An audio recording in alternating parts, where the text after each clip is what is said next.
আসসালামু আলাইকুম, কেমন আছো সবাই? আশা করি ভালো আছো। তো রুটিগুলো তো দেখতে পাচ্ছ, অবশ্যই আমার ঘরে রুটি লাই, এগুলো হবে ব্যাক।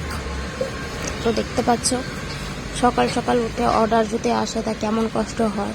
তো আমার ঘরে আছে অর্ডার, অনেক কটা রুটির অর্ডার আছে। তোমার 2 জায়গাতে চলে গিয়েছে আর 1 জায়গাতে আছে, এটা আমি যাব তখন অর্ডার দিয়ে চলে আসবো। তো গাইজ সকাল সকাল কাপড় ধোয়া সব কিছু হয়ে গিয়েছে। তো গাইজ দেখতে পাচ্ছ এখন আমার প্যাক করার সামান। তো সকাল সকাল অর্ডার তো হয়ে গেছে, রুটির অর্ডার এসছে, রুটি বানাবো। বানায় আটাকে রুটি বানানো বেলা হয়ে গেছে।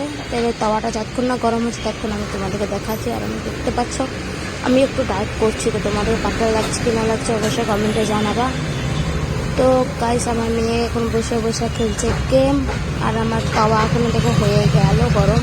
এবার আমি দেখতে গেছি আর এটা আমার শর্ট করে খিচুড়িটা হয়ে গেছে। দেখো রুটি আমি প্যাক করে দিয়েছি, এরকমভাবে প্যাক করে দিলে একটু গরম থাকে আর অর্ডারও যারা করে আর নরমাল হয়ে থাকে। তো গাইস কি বলবো, এত পাচ্ছি না। তো আল্লাহ হাফিজ।